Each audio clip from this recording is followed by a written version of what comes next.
Assalamualaikum warahmatullahi wabarakatuh.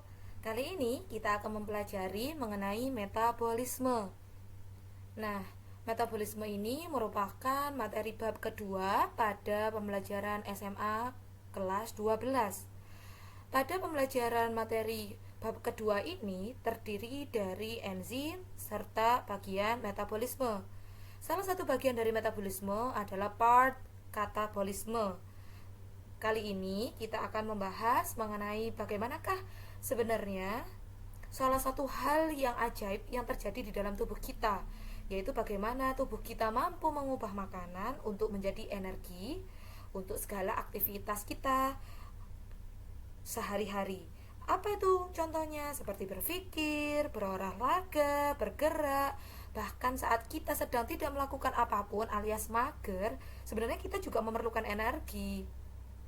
Nah, itulah yang kita sebut sebagai metabolisme. Oke ya, kita akan mulai.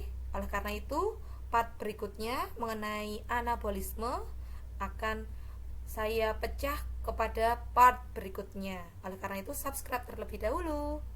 Yuk kita mulai. Oke, metabolisme merupakan suatu reaksi di mana dibantu oleh enzim. Untuk apa? Mengubah suatu molekul menjadi molekul yang lain melalui step by step. Sebenarnya pada metabolisme di tubuh kita itu terdiri dari dua cara, yaitu adalah secara anabolisme atau kita sebut sebagai reaksi endorgonik, sedangkan yang satunya adalah katabolisme atau kita sebut sebagai reaksi eksergonik. Apa itu anabolisme? Anabolisme adalah penggabungan beberapa molekul-molekul kecil yang akan bergabung menjadi molekul yang lebih kompleks atau yang lebih besar, di mana ketika pembentukan molekul-molekul yang kecil tadi diperlukan energi. Oleh karena itu kita sebut sebagai endergonic reaction. Apa itu? Energi yang membutuhkan reaksi yang membutuhkan energi di dalam reaksinya. Sedangkan yang kedua adalah katabolik atau katabolisme. Di dalam katabolisme merupakan apa? Pemecahan molekul-molekul yang kompleks menjadi molekul-molekul yang lebih sederhana. Nah, ketika pembentukan molekul-molekul yang sederhana itu turut pula dilepaskan energi atau dibentuk energi. Nah, maka dari itu kita sebut sebagai exergonic reaction atau apa? Pelepasan energi. Begitu ya. Oke. Kedua proses ini, anabolisme maupun katabolisme ini memerlukan enzim yang spesifik di setiap reaksinya. Oke. Kita akan bahas terlebih dahulu mengenai respirasi aerob. Apa sebenarnya respirasi aerob itu? Respirasi aerob itu salah satu di antara dua reaksi yang akan kita bahas pada katabolisme ini, yaitu apa? Reaksi di mana menggunakan oksigen bebas untuk mendapatkan energi di dalam tubuh kita. Sedangkan nantinya kita akan juga membahas mengenai respirasi anaerob. Apa itu? Di mana ketika pembentukan pemecahan reaksi tidak menggunakan oksigen. Mari kita bahas mengenai respirasi aerob terlebih dahulu. Tubuh kita terdiri dari miliaran sel. Mereka semua membutuhkan energi untuk berfungsi dengan baik. Nah, energi yang dihasilkan ini dihasilkan dari bagian sel, yaitu mitokondria. Nah, mitokondria itu ketika kita memakan suatu makanan akan mengubahnya menjadi energi. Pada bagian mitokondria sebenarnya terdiri dari outer membrane, kemudian terdiri dari inner membrane. Antara bagian outer dan inner itu terdapat bagian intermembran. Bagian manakah yang akan membentuk energi pada proses respirasi aerob? Maka mari kita lihat bagan berikut. Pada proses respirasi aerob itu terdiri dari 4 tahapan stepnya, yaitu yang pertama adalah proses glikolisis. Terjadi di mana? Di luar dari mitokondria atau di bagian sel, yaitu sitosol. Yang kedua adalah proses oksidasi pirufat atau dekarboksilasi oksidatif pirufat. Ada juga yang menyatakan pada proses ini disebut juga proses antara. Nah, proses ini terjadi di mana? Terjadi di dalam mitokondria. Kemudian bagian yang ketiga atau step yang ketiga adalah siklus Krebs. Nah, siklus Krebs ini juga masih berada di dalam mitokondria. Kemudian step yang keempat adalah RTE, yaitu apa? Rantai transport elektron atau fosforilasi oksidatif. Nah, ini juga masih di dalam mitokondria. Pada proses yang pertama, ketiga, dan keempat akan menghasilkan energi dalam bentuk ATP, sedangkan yang proses yang kedua akan menghasilkan energi dalam bentuk yang lain. Oleh karena itu, kita wajib mengetahui beberapa istilah penting sebelum kita mempelajari 4 step proses respirasi aerob tersebut. Yang pertama adalah ATP. ATP adalah adenosin trifosfat. Nah, kita sebut sebagai apa? Nukleotida yang mengandung molekul adenin, gula ribosa, dan 3 fosfat. Itulah yang disebut mengapa trifosfat. Jadi fosfatnya ada berapa? 3. Kemudian ada istilah ADP. Nanti kamu akan sering menjumpai istilah ADP. Apa itu? Sama, yaitu apa? Adenosin difosfat. Artinya nukleotida yang mengandung molekul adenin, gula ribosa, dan hanya 2 fosfat saja. Nah, itu ya, makanya disebut sebagai difosfat. Ketika nanti reaksinya adalah melepas fosfat, maka akan menjadi ADP. Sedangkan nanti akan menarik fosfat, maka akan menghasilkan ATP. Begitu ya. Kemudian ada istilah yaitu NAD+, NADH, dan NADPH. Sebenarnya NAD itu apa? Nikotinamida adenin dinukleotida.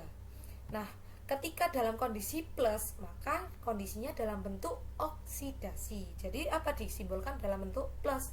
Ketika nanti ditambahin H, maka dalam bentuk apa? Reduksi. Yaitu apa sih sebenarnya reduksi itu? Bukan pengurangan, tetapi justru penambahan 1 H. Maka NAD plus ditambah dengan H, maka disebut NADH. Kemudian ada istilah juga sebagai NADPH. Maka apa? Bentuk pereduksi yang ditambah apa? Fosfat. Maka selain ditambah direduksi ditambah dengan H, juga ditambah dengan fosfat. Kemudian ada istilah lagi yang akan sering kamu jumpai adalah fosforilasi. Apa itu sebenarnya fosforilasi? Yaitu adalah penambahan gugus fosfat di setiap molekulnya. Jadi ketika saya mengatakan fosforilasi, maka ditambahin 1 molekul fosfat. Kemudian isomerasi. Apa itu isomerasi? Dari kata isomer, yaitu apa? Rumus kimianya sama, tetapi strukturnya nanti akan berbeda. Jadi sebenarnya kalau kita tuliskan adalah struktur kimianya adalah berbeda, namun ketika kita tuliskan rumus kimianya adalah sama. Itu ya. Oke, pada proses yang pertama, pada reaksi respirasi aerob adalah glikolisis. Nah, glikolisis ini tempatnya di mana? Tempatnya adalah di luar dari mitokondria, yaitu bagian apa? Sitoplasma. Kita mulai. Untuk step-stepnya pada glikolisis terdiri dari 10 step. Untuk memahaminya lebih mudah, maka akan saya gambarkan seperti ini. Ini adalah gambar struktur karbonnya. Oke. Dan di sini adalah nama molekulnya yang akan nantinya akan terjadi perubahan atau pemecahan. Sedangkan ini adalah enzim yang spesifik membantu pada masing-masing step perubahan molekul tersebut. Oke ya. Sedangkan merah-merah di sini apa? Merah-merah di sini adalah singkatan yang akan membantu kamu untuk menghafal dan memahami nama molekul yang saya tulis di sini. Paham ya? Oke, kita mulai dari awal. Pada step awal yaitu apa? Glukosa. Nah, glukosa kita singkat sebagai G itu memiliki 6 karbon. C1, C2, C3, C4 sampai C6. Ketika nanti dia mau dipecah dalam tubuhmu, glukosa di tubuhmu itu mau dipecah, dibantu oleh enzim heksokinase, dia apa? Memerlukan energi. Ingat, ketika dia memerlukan energi atau memecah energi, ATP tadi yang awalnya 3 trifosfat akan diubah menjadi ADP. Ketika dipecah akan menjadi apa? Nah, akan menjadi glukosa 6 fosfat. Apa itu glukosa 6 fosfat?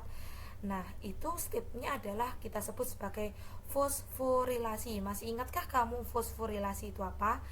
Ya, betul, penambahan satu atom fosfat. Ingat, glukosa 6 fosfat bukan berarti jumlah fosfatnya adalah 6, tetapi hanya satu fosfat dan diletakkan di angka ke C yang ke-6. Jadi strukturnya seperti ini. C yang ke-6 ditempeli oleh fosfat, maka disebut G6F atau G6P, yaitu apa? Glukosa 6 fosfat. Kemudian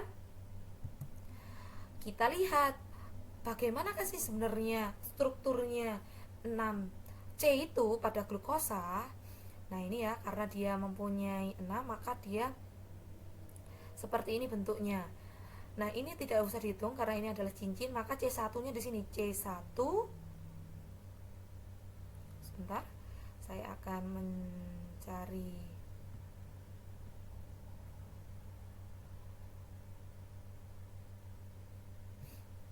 Oke. Di manakah posisinya C1 sampai C6 itu? Maka kita bisa tulis. Maka di sini adalah C1. Di sini ada kita tulis sebagai C2-nya. Kemudian di sini kita tulis C3-nya. Di sini kita tulis C4-nya. Di sini kita tulis C5-nya. Nah, khusus untuk C5 lagi berikatan dengan C6. Jadi disinilah posisi C1 sampai C6. Oke, kemudian menjadi apa? Menjadi glukosa 6 fosfat. Diingat-ingat, karena dia menambah 1P di posisi keberapa? Karena 6, maka posisinya ditambahkan ke C6. Paham ya? Oke, berikutnya. Kemudian proses berikutnya adalah glukosa 6 fosfat. Kemudian dia akan dipecah menjadi fruktosa 6 fosfat. Maka prosesnya adalah apa? Isomerisasi. Nah, ingat, isomerisasi itu apanya? Apa tadi? Isomerisasi adalah penambahan rumus kimianya sama tetapi strukturnya berbeda. Maka kita lihat C1, C2, C3, C4, C5, C6-nya masih tetap sama. Tetapi apa? Tetapi nanti bentuk strukturnya akan berbeda. Nah, akan disebut apa? Fruktosa 6 fosfat. Nah, tetap ketika fruktosa 6 fosfat masih sama memerlukan pemecahan satu atau pelepasan satu fosfat, maka menjadi dari ATP menjadi ADP. Kemudian proses yang keempat adalah fosforilasi. Ingat, fosforilasi adalah apa? Penambahan satu atom P. Maka di sini ditulis akan menjadi apa? Fruktosa 1,6 bifosfat, karena fosfatnya 2 ya, maka disebut bifosfat. Maka apa? Fosfatnya berada di posisi C1 dan C6. F1,6 BP. Oke. Kemudian kita lihat fruktosa 6 fosfat itu sebenarnya bagian manakah? Katanya tadi rumus kimianya sama. Ya, betul. C1 sampai C6 sama persis dengan fosfatnya melekat pada posisi yang ke-6. Ini ya, fosfatnya berada posisi yang ke-6 ini ya. Tetapi strukturnya berbeda. Nah, ini dia apa? C1, C2, C3, C4, C5, C6. Terus maka ini apa? Bentuknya akan berbeda seperti yang tadi. Dari heksagon menjadi apa?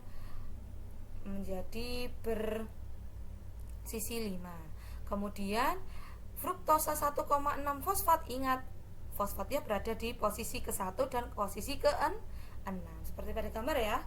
Oke, berikutnya tadi ketika habis fruktosa 1,6 fosfat akan dipecah menjadi apa?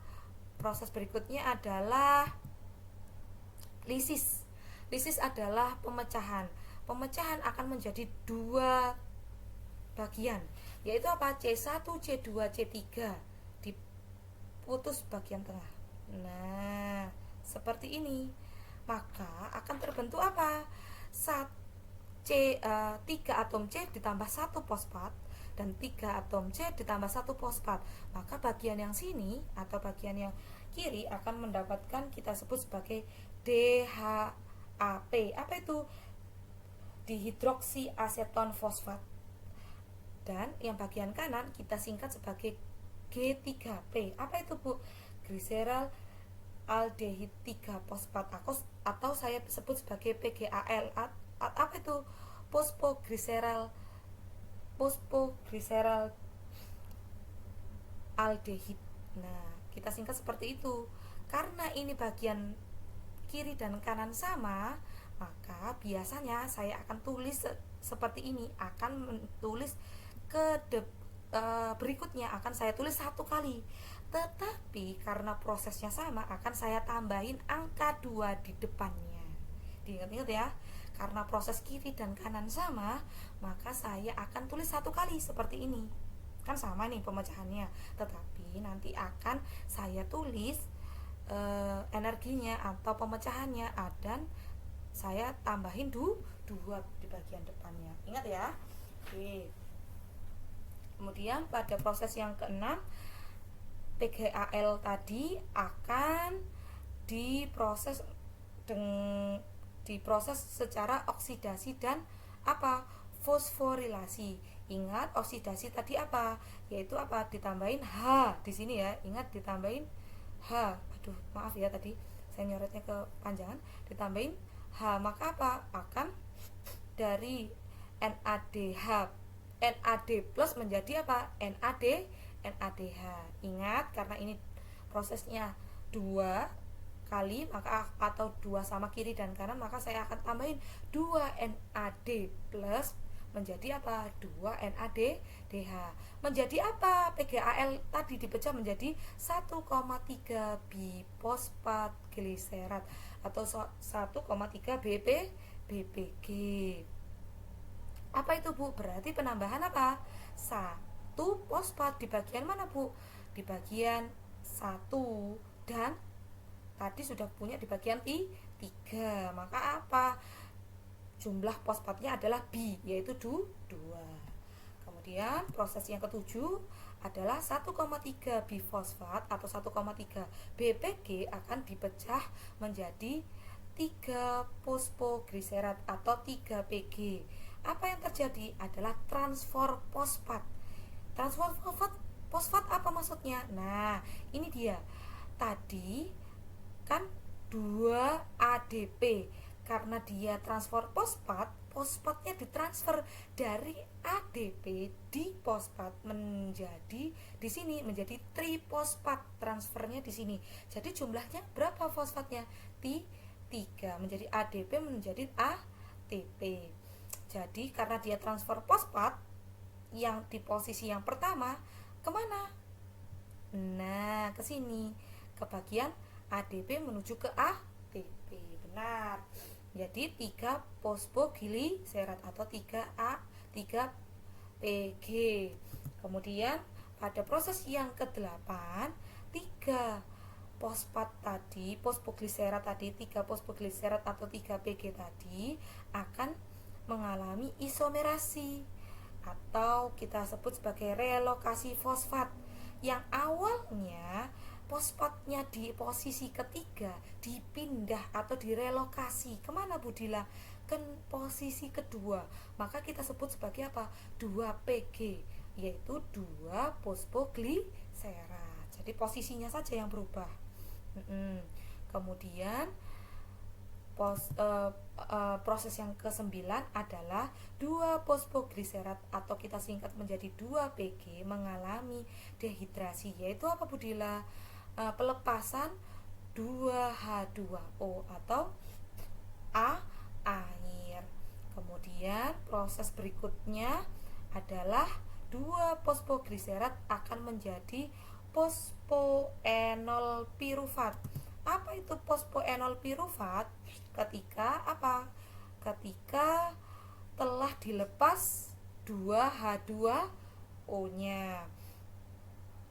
Kemudian proses yang terakhir adalah perpindahan atau transfer fosfat, yang awalnya dari posisi yang kedua kita akan pindah, yaitu apa Bu?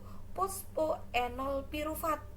Ingat, ketika transfer fosfat berarti apa? Dari posisi ADP 2P menuju kemana? ATP. Nantinya akan menjadi apa? 3 atom C tanpa sedikit pun fosfat. Maka kita sebut sebagai asam pirufat. Karena kita jumlahnya kiri dan kanan 2, satu kiri satu kanan, maka disebut 2 asam pirufat. Dengan rumus kimianya adalah, struktur kimianya adalah 3 atom C, 3 karbon C. Paham ya? Maka 2 aspir atau 2 asam pirufat dengan 3 karbon C. Oke, sudahkah kamu menulis step glikolisis ini? Ulangi sekali lagi atau 2 kali lagi ketika kamu mengalami tidak paham terhadap step ini. Kamu bisa menuliskannya ini dengan rapi serta diberi warna untuk memudahkan kamu dalam menghafal dan memahaminya. Kemudian setelah dari sini saya akan menanyakan, apa sajakah yang dihasilkan dari proses glikolisis ini? Yang kamu hasilkan tentu saja di sini ada NADH. Jumlahnya 2 ya. Kemudian akan dihasilkan 2 ATP di sini. Kemudian dihasilkan 2H2O serta 2 ATP lagi. Paham ya? Coba kita akan sumeri pada hasil glikolisis ini. Oke, mari kita lihat hasil dari proses glikolisis. Terdiri dari apa? 2 asam pirofat. Silahkan kalian isi langkah keberapakah dia akan menghasilkan 2 aspir. Kemudian terdapat 2 ATP. Dari mana? Sebenarnya terdapat 4 ATP, yaitu pada langkah 6 dan 9, yaitu karena jumlahnya 2 ATP dan 2 ATP kemudian akan menjadi 4. Tetapi pada langkah yang pertama dan yang ketiga akan apa? Diambil 2 ATP, yaitu 1 ATP di langkah yang pertama dan 1 ATP di langkah yang ketiga, sehingga 4 dikurangi kedua hanya menghasilkan 2 ATP saja. Kemudian dihasilkan 2H2O. Silahkan kalian isi langkah keberapakah itu kemudian menghasilkan 2 NADH. Silakan kalian isi langkah keberapakah itu. Jadi kita sumeri, terdapat hasil dari glikolisis adalah 2 aspir, 2 ATP, 2 H2O, dan 2 NADH. 2 aspir sengaja saya merah karena 2 aspir inilah yang akan menjadi bahan baku untuk reaksi yang kedua pada proses respirasi aerob, yaitu dekarboksilasi oksidatif asam pirufat atau kita singkat menjadi DO. Paham ya? Oke, tahapan yang kedua pada proses respirasi aerob adalah dekarboksilasi oksidatif asam pirufat atau kita singkat sebagai dekarboksilasi oksidatif saja, DO. Nah, reaksi ini adalah menyebabkan hilangnya gugus karboksil atau C dan nanti akan melepaskan CO2. Tempatnya di mana? Ini sebenarnya kita sudah masuk ke bagian pada mitokondria. Tepatnya di mana? Inner mitokondria, yaitu matriks mitokondria. Oke, bagaimanakah prosesnya pada reaksi DO?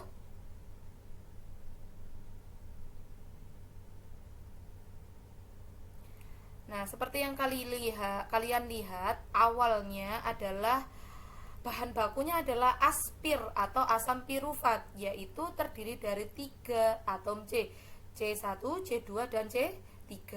Nah, pada aspir ini karena dia hasilnya yang dari glikolisis adalah 2 aspir, maka nanti ke belakangnya atau dalam reaksi DO ini juga akan menambahkan angka 2 di depannya sebagai angka koefisiennya.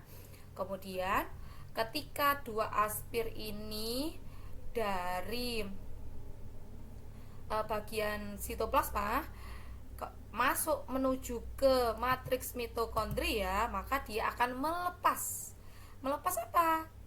CO2 atau karbon dioksida. 2 karbon dioksida. Nah, nantinya akan berikatan dengan koenzim A. Masih ingatkah kamu apakah fungsi dari koenzim pada subbab berikut sebelumnya, yaitu pada subbab enzim? Kemudian ketika sudah berikatan akan menghasilkan apa? 2 asetil-CoA. 2 asetil-CoA dengan karbonnya adalah berjumlah 2. Jadi apa? Karena tadi 3C itu akan dilepas menjadi CO2, maka C-nya akan menjadi 2 saja, yaitu apa? 2 atom C1 dan C2. Nah, seperti ini kan. Oke, saat terjadinya pembentukan 2 asetil-CoA akan turut apa? Mereduksi NAD+. Diingat-ingat mereduksi kemarin itu apa? Mereduksi adalah penambahan 1 atom H. Jadi apa? Mereduksi NAD plus menjadi NADH. Ingat, karena kita akan mengubah 2 aspir, maka tetap akan menjadi 2 NAD menjadi 2 NADH. Maka hasil akhirnya apa? Hasil akhirnya adalah diperoleh, iya betul sekali, 2 asetil-CoA, kemudian akan diperoleh apa? Iya, 2 NADH serta di sini iya melepas 2 CO2. Karena yang saya merah-merah di sini adalah 2 asetil-CoA, benar. Jadi 2 asetil-CoA ini akan menjadi bahan baku yang akan masuk siklus Krebs, yaitu tahapan ketiga pada respirasi aerob. Ketiga, kita akan mempelajari mengenai siklus Krebs. Nah, pada siklus Krebs ini merupakan proses pengubahan 2 asetil-CoA hasil dari proses sebelumnya untuk menghasilkan apa? Energi dalam bentuk ada yang bisa digunakan dan energi yang belum dapat digunakan. Dalam bentuk yang tidak dapat langsung digunakan itu apa? Ada nanti NADH, FADH, seperti itu. Nah, proses siklus Krebs ini terjadi di bagian matriks mitokondria. Yuk kita mulai. Oke, inilah proses siklus Krebs. Proses siklus Krebs ini diawali dari adanya 4C atau 4 karbon oksaloasetat. Nah, oksaloasetat tadi bergabung dengan asetil-CoA yang berasal dari proses sebelumnya dekarboksilasi oksidatif, maka 4C ditambah dengan 2C 1, 2, 3, 4 ditambah dengan 2 akan menghasilkan sitrat yang mempunyai 6 C1, 2, 3, 4, 5, 6. Kemudian pada saat pembentukan sitrat ini juga dibantu oleh enzim loh ya. Dibantu oleh enzim siapa? Yaitu piruvat dehidrogenase. Nanti kamu akan pada slide berikutnya kamu akan mendapatkan beberapa spesifik enzim yang akan membantunya. Kemudian dari sitrat diubah menjadi tahap yang ketiga, yaitu isositrat. Sitrat menuju ke isositrat, apa yang terjadi?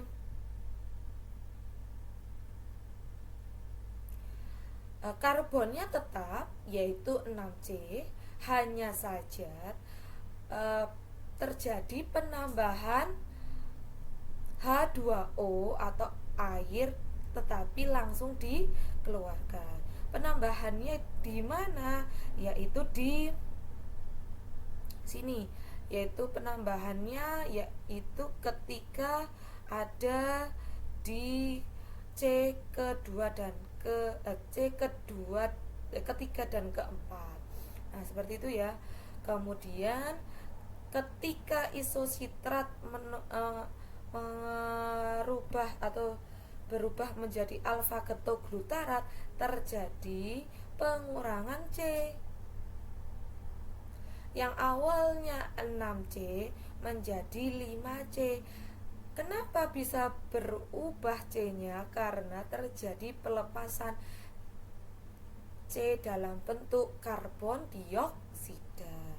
Nah, seperti itu. Pelepasan karbon dioksida itu dibarengi dengan mereduksi mereduksinya nikotinamida menjadi NADH. Nah, kemudian dari alfa ketoglutarat itu akan berubah menjadi suksinil-CoA. Kenapa diubah menjadi suksinil-CoA? Apa yang terjadi? Di sini tetap akan terjadi pelepasan C.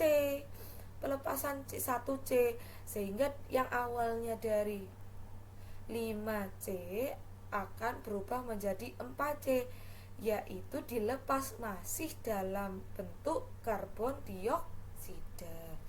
Ketika pelepasan karbon dioksida, turut pula terjadi reduksi NAD menjadi NADH.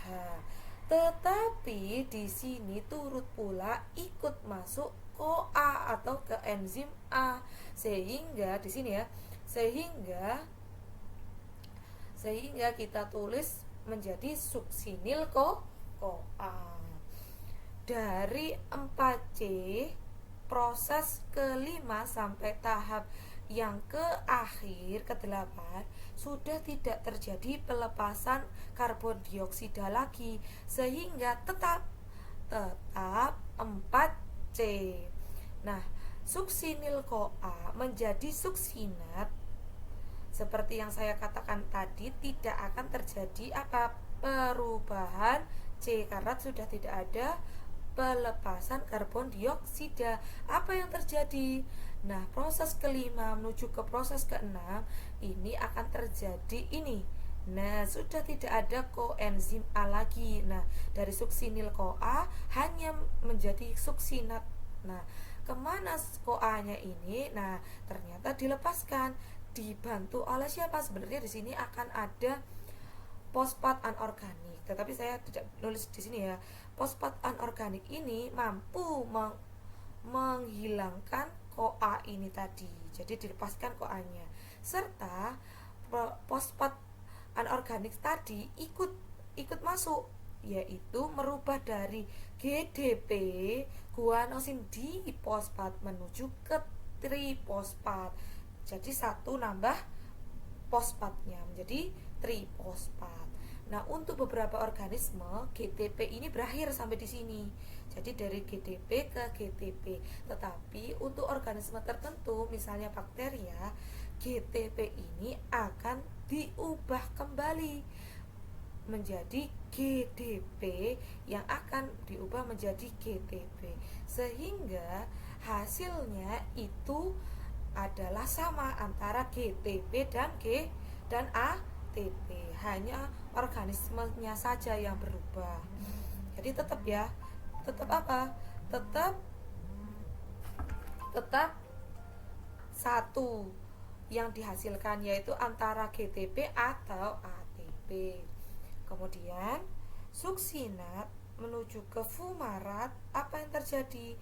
Tetap C-nya, tetapi perubahannya adalah pelepasan hidrogennya, 2 hidrogen, yaitu pada apa?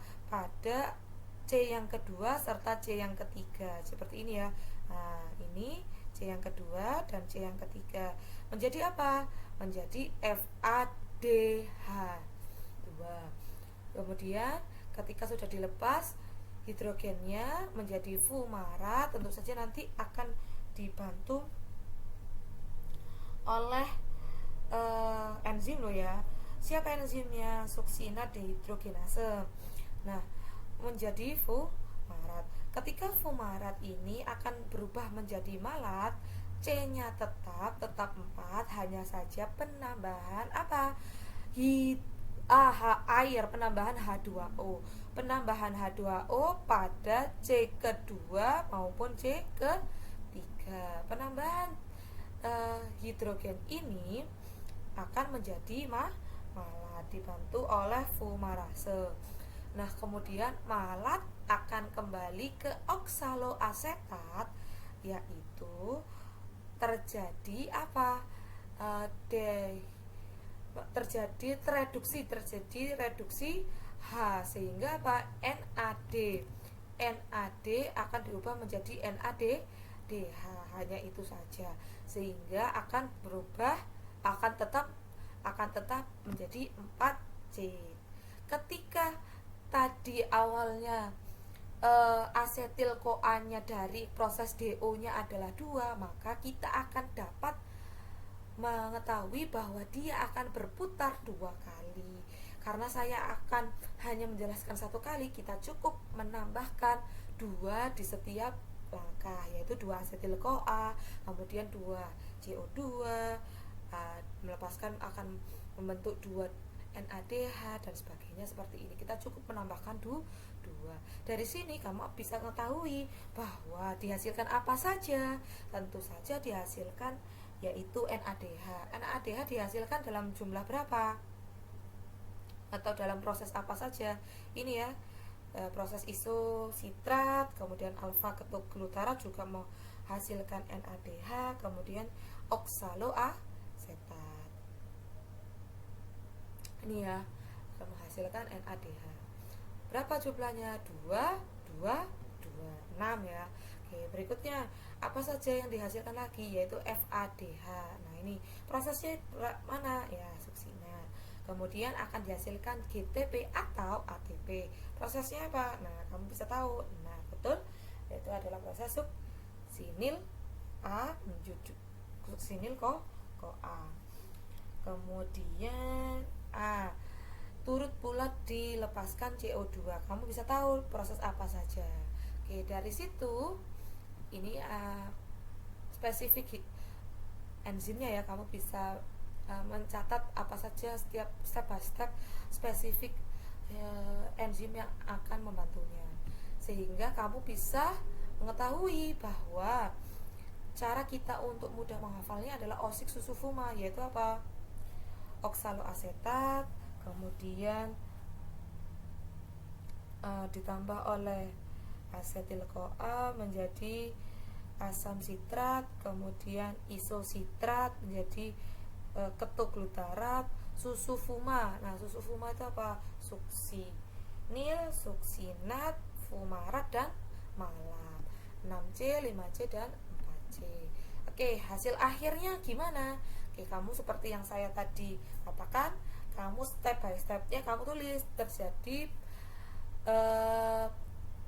pembentukan 6 NADH, langkah apa saja kamu cek tadi, kemudian 2 FADH, 2 ATP atau GTP, kemudian 4 CO2. Silahkan kamu tulis langkah-langkahnya, di proses manakah terjadi pelepasan atau pembentukan molekul-molekul tersebut.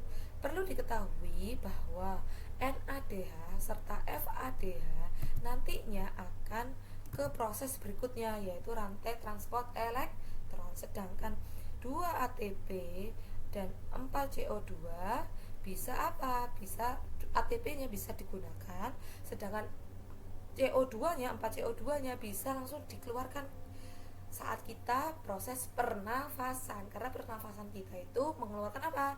CO2. Silahkan kamu tulis step by stepnya secara rapi dan hati-hati. Jika tidak paham, kamu bisa putar kembali. Oke ya.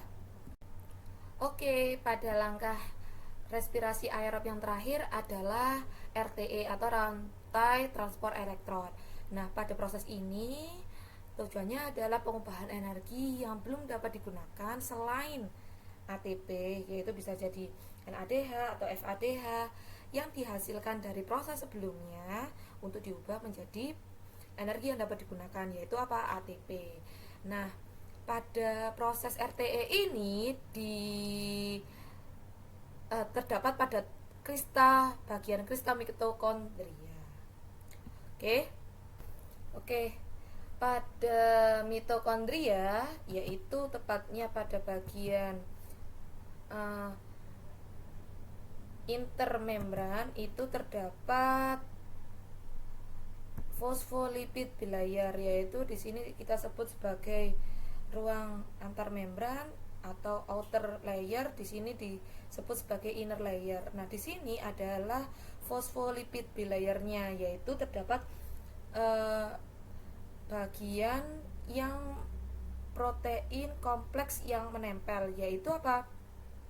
Kita sebut sebagai kompleks protein 1 atau KP1, kemudian di sini ada kompleks protein 2 atau KP2, kemudian di sini ada kompleks protein 3 atau KP3, dan di sini terdapat kompleks protein 4 atau KP4.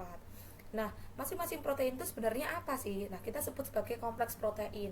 Seperti yang kamu tahu, sebenarnya kompleks protein itu adalah enzim ditambah dengan gugus prostetik. Contoh ya ini, contohnya saja misalkan kompleks protein 1, sebenarnya dia merupakan NADH dehidrogenase. Nah, ditambah apa? Ditambah dengan gugus prostetik. Begitu juga dengan kompleks protein kedua, sebenarnya dia apa? Suksinat dehidrogenase. Nah, itu ditambah dengan apa? Gugus prostetik dan seterusnya. Nah, jadi KP1, 2, 3, dan 4 sebenarnya adalah enzim beserta gugus prostetiknya. Apa fungsi ini? Fungsinya adalah untuk mengikat elektron dan melepaskan hidrogen. Saya ulangi lagi, untuk mengikat elektron dan melepaskan hidrogen. Pada proses RTE ini fungsinya adalah apa? Untuk merubah energi yang tidak dapat langsung digunakan, yaitu selain ATP, yaitu dalam bentuk NADH maupun FADH, untuk menjadi energi yang dapat digunakan, yaitu dalam bentuk ATP. Oke.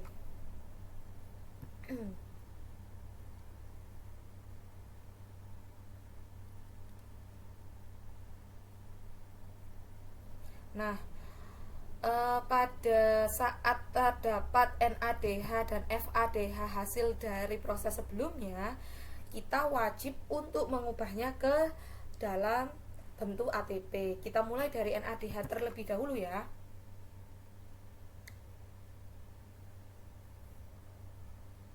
Nah, NADH akan menempel ke bagian Kp1, akan melepaskan elektron yang akan ditangkap oleh Kp1. Ketika ditangkap elektron, apa yang terjadi? Ya, dipindahkan ke bagian Ki. Apa itu Ki? Ki adalah hidrokiunon. Oke, kemudian ketika sudah akan mengambil elektron, dia harus apa? Melepaskan hidrogen. Nah, sip. Kemudian elektron yang sudah salurkan atau berada pada hidroquinon akan dibawa menuju mana? Kp3. Ingat, Kp3 bukan Kp1, Kp2 ya. Kemudian akan dibawa ke Kp3. Ketika Kp3 sudah menerima elektron, apa yang terjadi? Sama seperti tadi, yaitu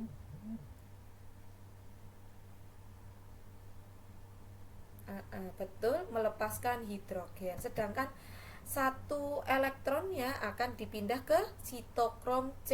Nah, satu sitokrom C akan melepas hidrogen. Satu elektron yang ada di sitokrom C akan melepas hidrogen. Nah, oke. Elektron yang berasal dari sitokrom C akan dibawa ke Kp4. Apa yang terjadi di Kp4? Ketika elektron itu sudah ditarik, maka akan turut pula dilepas apa? Hidrogen. Maka kita bisa tahu bahwa NADH tadi akan menuju ke Kp1 melepaskan H, Kp3 melepaskan H, serta Kp4 akan melepaskan H. Ketika NADH sudah melepaskan H, maka akan apa? Berubah menjadi NAD+. Oke, sekarang kita masuk ke FADH. FADH tidak masuk ke Kp1, tetapi masuknya akan menuju ke Kp2. Elektronnya akan dilepaskan ke mana? Ke hidrokiunon. Kemudian, ya, betul, ke hidrokiunon akan membawa kemana? Ke elektron ke Kp3. Di dalam Kp3 akan dilepaskan apa? Elektron, melepaskan satu H setiap satu elektron. Kemudian elektron yang sudah berada di Kp3 akan dibawa ke sitokrom C yang akan ditransfer ke Kp4. Nah, sama. Oke, apa yang terjadi pada Kp4 setelah hidrogen sudah terbentuk banyak?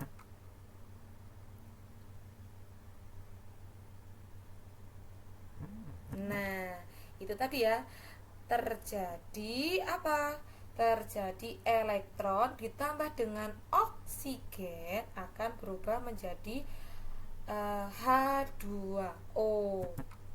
Nah, seperti ini.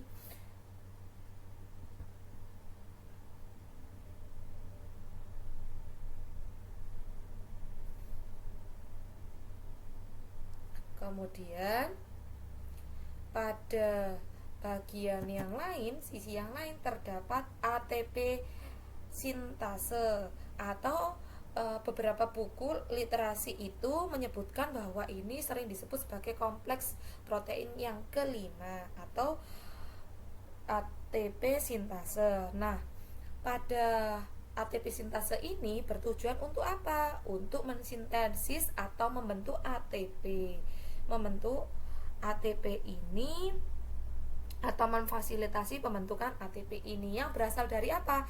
Hidrogen yang sudah dilepas. Hidrogen yang sudah dilepas pada FADH tadi berjumlah berapa? 2, yaitu berasal dari Kp3 dan Kp4 serta NADH berasal dari melepas 3H yang berasal dari Kp1, Kp3 dan Kp4. Kemudian masuk ke ini, kemana? Ke ATP sintase. Hidrogennya akan masuk, kemudian akan merubah ADP menjadi ATP atau membentuk ATP. Jadinya nanti akan terbentuklah setiap tiga dari hidrogen, karena dia dilepaskan 3 hidrogen dari Kp 1, 3, dan 4, maka akan dikalikan 3 untuk membentuk ATP. Sedangkan FADH karena dia tadi melepaskan 2H dari mana?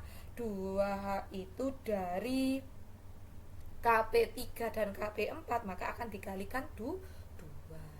Paham ya? Oke, kamu tadi sudah melakukan pengamatan animasi bagaimanakah proses RTE itu. Nah, kita akan overview sedikit ya. Sehingga NADH itu ketika dia ingin mengikat elektron, dia akan menuju ke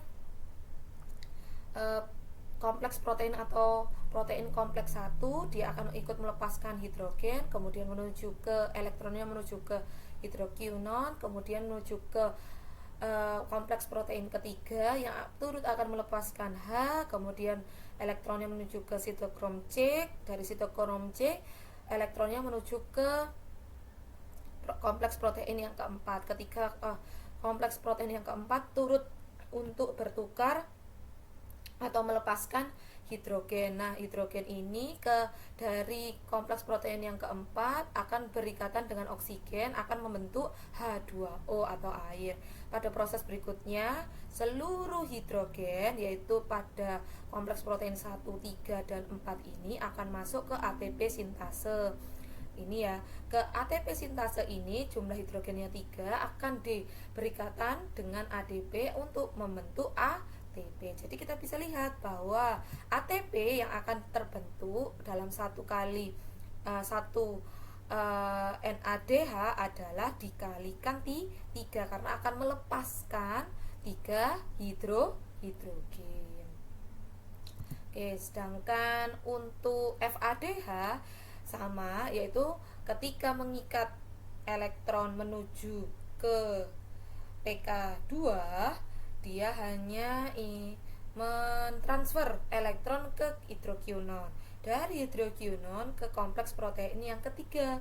Dari protein kompleks atau kompleks protein yang ketiga ini akan turut melepaskan hidrogen, kemudian elektronnya berpindah ke sitokrom C.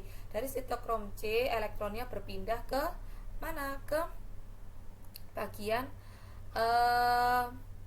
PK4 atau protein kompleks yang keempat. Ini saya lupa memberikan gambaran bahwa di sini juga turut bertukar hidrogen ditambahkan dengan oksigen, maka akan membentuk H2O. Nah, hidrogen yang sudah terbentuk adalah di mana? Di kompleks protein 3 dan 4. Jumlahnya 2 akan masuk ke ATP sintase. ATP sintase tadi jumlah hidrogennya 2 tadi akan bergabung atau berikatan dengan ADP akan membentuk ATP. Sehingga kita bisa lihat bahwa setiap satu FADH akan melepaskan 2 hidrogen sehingga akan menghasilkan 2 kali ATP. Sehingga nanti kita akan mereview berapakah hasil RTE atau ATP yang dihasilkan dari rantai transport elektron dari glikolisis yang awalnya semuanya kita cek semuanya nih dari proses glikolisis DO dan SK itu berapakah atau apa sajakah selain ATP yang terbentuk. Pada glikolisis selain ATP terbentuk juga 2 NADH. Ingat karena dia tadi melepaskan 3H, maka dikalikan 3, kemudian menjadi 6 ATP. Kemudian DO itu dia menghasilkan 2 NADH, tetap dikalikan 3, hasilnya adalah 6 ATP. Pada SK atau siklus Krebs itu menghasilkan 6 NADH dikalikan 3, menghasilkan 18 ATP, dan 2 FADH dikalikan berapa tadi? 2 ATP. 2 karena melepaskan 2 hidrogen menjadi 4 ATP. Total semuanya hasil dari RTE adalah 34 ATP. Tapi ini baru hasil rantai transport elektron. Berapakah total seluruh ATP yang dihasilkan dari proses respirasi aerob? Maka bisa kita cek bahwa glikolisis tadi menghasilkan 2 ATP ditambah tadi kan 2 NADH, sedangkan DO tidak menghasilkan ATP tetapi menghasilkan 2 NADH saja. Kemudian SK menghasilkan 6 NADH, 2 FADH dan 2 ATP. Nah, ini tadi kita sudah hitung, hasilnya adalah 34. Sedangkan ditambah dengan 2 dari ATP dari glikolisis dan 2 ATP dari SK akan menghasilkan 38 ATP plus H2O dari RTE. Tapi diingat, apakah benar-benar hasilnya adalah 38 ATP? Sebenarnya beberapa referensi kita akan menjumpai beberapa ATP yang berbeda-beda. Kenapa di buku 1 atau di referensi lain akan 36? Nah, ini adalah ATP yang dihasilkan full ketika oksigen yang dibutuhkan atau respirasi aerob kan membutuhkan oksigen ya, yang dibutuhkan itu dalam kondisi maksimum, maka maksimumnya dia akan memperoleh 38 ATP. Tetapi dikarenakan membutuhkan energi pada saat berpindah dari sitoplasma menuju ke mitokondria, yaitu pada saat glikolisis menuju ke 3 proses yang lain, DO, kemudian SK dan RTE, itu membutuhkan 2 ATP karena dia loncat ya dari sitoplasma ke mana? Ke bagian mitokondria, membutuhkan 2 ATP, sehingga 38 ATP dikurangi 2 ATP menjadi 36 ATP. Nah, inilah yang menyebabkan terjadinya beberapa perbedaan jumlah ATP di beberapa referensi. Maka berapa hasilnya yang paling tepat? Nah, dicek. Hasil yang paling tepat adalah 36, yaitu apa? Ketika oksigen yang dibutuhkan yaitu maksimal 38 dan diperlukan 2 ATP sebagai energi yang dibutuhkan untuk loncat dari sitoplasma menuju ke mitokondria. Paham ya? Oke. Sekarang setelah kamu mempelajari mengenai respirasi aerob, saat ini kita akan membahas pada respirasi anaerob. Nah, respirasi anaerob itu apa? Basically sama, yaitu pemecahan karbohidrat, yaitu dalam bentuk glukosa itu menjadi lebih sederhana dengan melepaskan energi atau membentuk energi. Nah, tetapi tanpa mengikut sertakan oksigen bebas. Oke. Pada respirasi anaerob ini, glukosa itu tetap berasal dari proses glikolisis.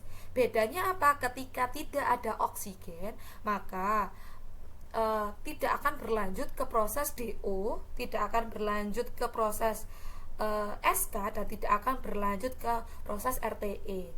2 aspir itu yang dihasilkan dari glukosa dan ATP itu akan diproses di beberapa organisme, yaitu ada yang berupa jamur, yaitu contohnya adalah jamur Aspergillus, serta ada bakteri, yaitu bakteri Lactobacillus.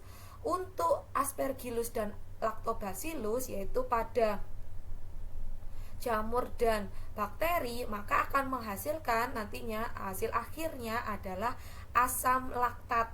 Maka kita akan sebut sebagai proses pembentukan asam laktat.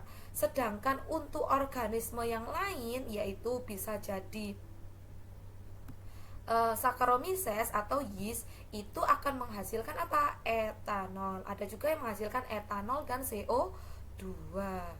Nah, itu ya. Apakah manusia juga akan dapat melakukan respirasi anaerob? Saat apakah itu?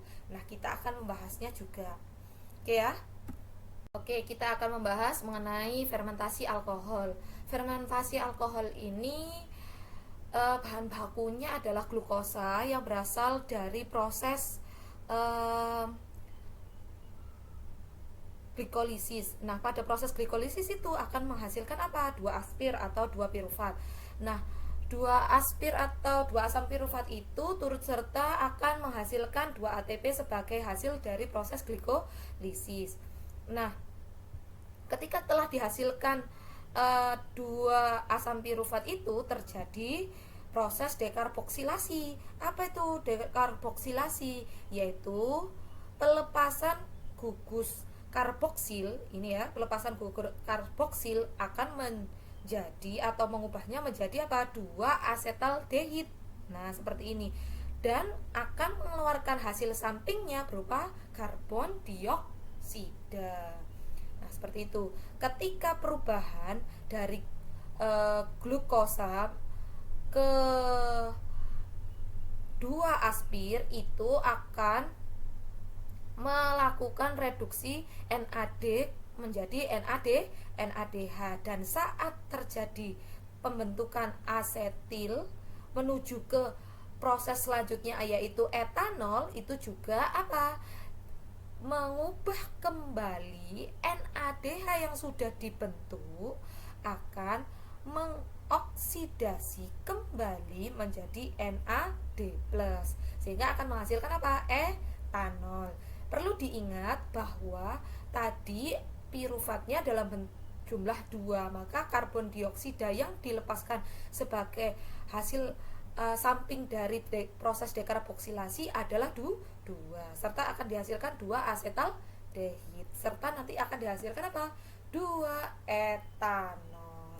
Hasil akhirnya apa? Betul sekali, 2 ATP, 2 CO2 hasil akhirnya tadi, hasil sampingnya tadi, serta apa? 2 etanol hasil dari perombakan 2 asetildehid. Oke ya. Nah, pada proses apakah contoh terjadinya fermentasi alkohol ini? Seperti yang saya jelaskan di awal, fermentasi alkohol ini biasanya sering dilakukan oleh yeast atau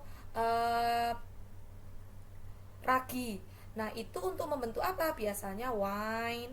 Itu kita tunggu bertahun-tahun, itu biasanya akan apa? Membentuk alkohol atau etanol. Serta biasanya kalau kamu buka drum wine itu atau tempat wine yang sudah ditunggu selama berbulan-bulan atau bertahun-tahun, ketika pertama kali dibuka akan mengeluarkan efek ces itu. Nah, itu apa? Itu adalah pengeluaran karbon dioksida sebagai hasil dari fermentasi alkohol. Nah, itu ya.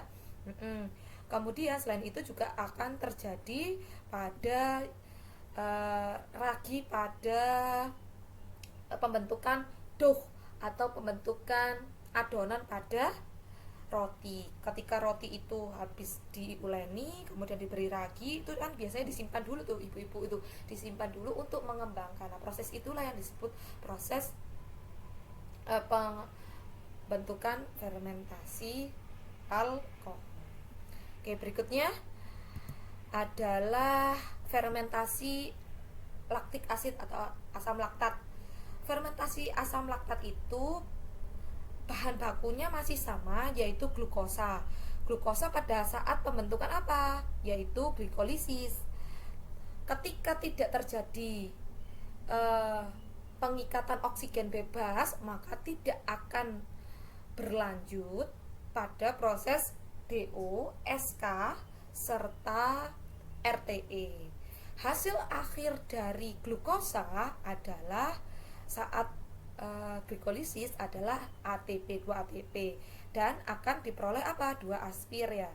Nah, ketika 2 aspir itu sudah dibentuk, itu akan turut mereduksi 2 NAD menjadi 2 NADH. Ketika aspir itu sudah terbentuk, maka akan membentuk ulang kembali reaksi kembali atau bolak-balik, yaitu NADH kembali teroksidasi menjadi NAD+. Nah, itu akan menghasilkan apa? 2 laktat. Ingat-ingat, tidak ada efek samping dari proses dekarboksilasi CO2. Kemudian saya tanya, kapankah atau siapakah yang akan membentuk fermentasi asam laktat itu? Fermentasi asam laktat itu biasanya sering terjadi pada bakteri atau jamur.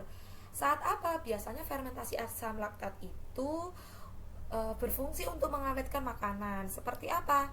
Seperti keju, kimchi, acar dan sebagainya, yogurt dan seperti itu.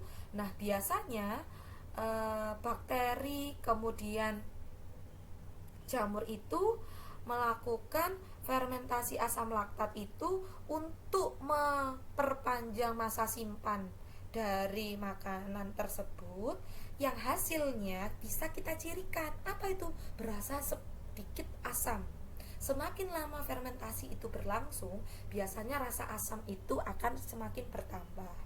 Kemudian ada pertanyaan, apakah asam laktat itu juga terbentuk pada manusia? Jawabannya adalah iya. Pada saat apa fermentasi asam laktat itu terjadi atau asam laktat itu terbentuk? Nah, terbentuknya saat apa? Saat tubuh kita melakukan suatu aktivitas di mana kontraksi otot itu lebih sering terjadi daripada relaksasinya. Ketika otot itu dipaksa untuk terjadi kontraksi, maka tidak bisa memecah ATP gula tadi untuk menghasilkan energi, tetapi justru hasil sampingannya yaitu apa? Asam laktat. Apa itu menyebabkan apa pada tubuh kita? Akan menyebabkan pegal-pegal. Jadi ketika kita melakukan aktivitas berat seperti lari ataupun mengayuh sepeda cepat, itu biasanya kita tidak sempat untuk melakukan respirasi aerob. Alhasil kita terus melakukan genjotan kontraksi otot tanpa adanya oksigen. Hasil akhirnya tidak berupa energi tetapi asam laktat, sehingga asam laktat yang banyak akan menumpuk pada otot kita. Otot kita akan jenuh asam laktat yang menyebabkan kita akan menjadi pegal-pegal. Jadi yang siapa yang nggak pernah olahraga itu biasanya gitu, semangat apa itu lari, kemudian habis lari kemudian apa, asam laktatnya numpuk tuh di otot. Jadi kita apa, pegel-pegel, linu-linu pada otot kita. Biasanya sering kita terjadi seperti itu. Perlu diingat bahwa karena aspirnya ada 2, maka asam laktatnya yang dibentuk adalah 2. Maka hasil akhirnya apa? 2 ATP yang ini tadi, kemudian 2 asam laktat. Oke ya, itulah tadi sudah kita bahas mengenai apa? Respirasi aerob dan respirasi anaerob. Terima kasih, silahkan kalian kerjakan literasi kalian, kemudian kalian putar kembali atau pelajari kembali hal-hal yang kalian belum pahami. Sampai jumpa pada part selanjutnya, yaitu mengenai metabolisme bagian anabolisme. Jangan lupa subscribe. Terima kasih. Wassalamualaikum warahmatullahi wabarakatuh.